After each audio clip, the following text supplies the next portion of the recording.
Guys, আজকে ব্লগে আমি আছি নতুন করে আপনাদের ব্লগে এখন সদস্য হিসেবে আমিও যোগ হয়েছি। তো সাথে উনিও থাকবে, মানে এখন আমাকে বেশি দেখবেন।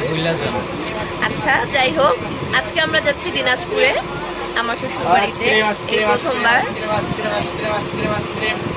এই প্রথমবার ট্রেনে উঠেছি, অনেক বেশি এক্সাইটেড। তাও আবার শ্বশুর বাড়ি যাচ্ছি, আরো বেশি এক্সাইটেড। আর ট্রেনে কোনোদিনও ওঠেনি। আচ্ছা, আমরা এই বিষয়ে পরে কথা বলবো দুজনে পার্সোনালি। তো হচ্ছে আমি অনেক বেশি এক্সাইটেড। আর ট্রেন জার্নি আসলে মানে উঠেই অনেক ভালো লাগতেছে, অনেক বেশি রিল্যাক্সের একটা জার্নি, লঞ্চ জার্নির মতো। আপনারা যারা লঞ্চ জার্নি করেছেন তারা বুঝতে পারবেন লঞ্চ জার্নি আর ট্রেন জার্নি প্রায় একই রকম সিমিলার। চাঁদপুরের মানুষ তো শুধু কোনো কিছুতে কিছু হইলে লঞ্চ জার্নির মতো আরামদায়ক। চাঁদপুর আর বরিশালের মধ্যে কোনো তফাৎ আছে? Same to same. আচ্ছা, লঞ্চ ওকে। শুধু লঞ্চ। এই মানুষজন শুধু চাঁদপুরে ঘুরতে যায় লঞ্চ জার্নির জন্য, তোমাদের দিনাজপুরের মানুষ কেন যায়? যাও, ট্রেন ছাড়বে একটু পরে, তারপরে আচ্ছা, যাই হোক, অনেক ট্রেন প্রায় ছেড়ে দিয়েছে, ট্রেন চলছে, আমি আপনাদেরকে দেখাচ্ছি। আর তার থেকেও ইয়ে হচ্ছে, আপনাদের সাথেই আমরা ভ্রমণ করব, আপনাদেরকে দেখাবো ইন্টারেস্টিং পার্টগুলো। যেদিকে অনেক বেশি এক্সাইটেড পার্ট থাকবে আপনারাও দেখবেন। তো আমাদের সাথে আপনারাও ভ্রমণ করতে থাকেন, ট্রেন জার্নি করতে থাকেন।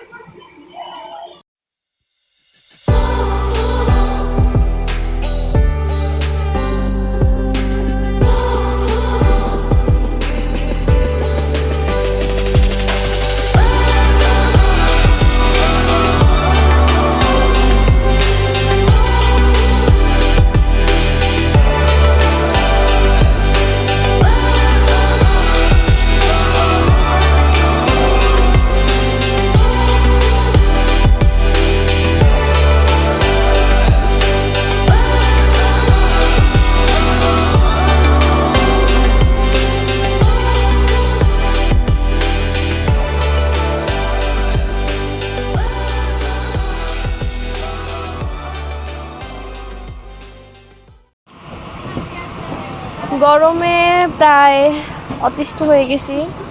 কয় ঘন্টা হলো? আমরা 10টা ট্রেনে উঠলাম, এখন হচ্ছে 1টা বাজে। 3 ঘন্টা। এই 3 ঘন্টায় মানে এত গরম পড়তেছে যে গরমে দুজনেরই অবস্থা খারাপ। আমরা এখন যমুনা সেতুর উপর দিয়ে যাব। সো আপনাদেরকে দেখাই, চলুন যমুনা সেতু, ট্রেন থেকে যমুনা সেতু ব্রিজ বা তার চারপাশের যে ভিউ সেটা দেখতে কেমন দেখায়, চলুন দেখে আসি।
ডেমো।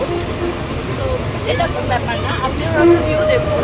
যমুনা সেতুর উপর থেকে ট্রেনে এত সুন্দর একটা ভিউ, মানে তাকাই থাকতে ইচ্ছা করবে, এত সুন্দর। আপনাদেরকে একটা ক্লোজ ভিউ দেখাই,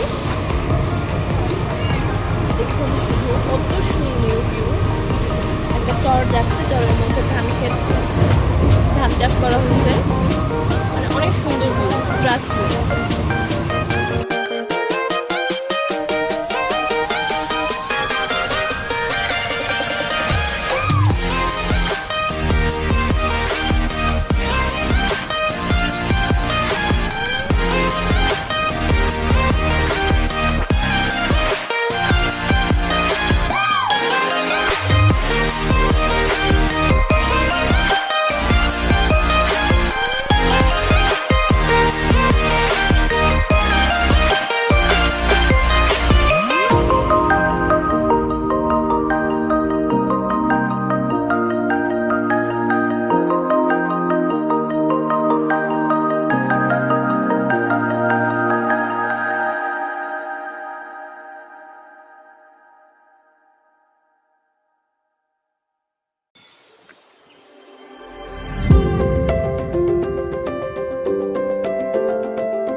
Five hours later.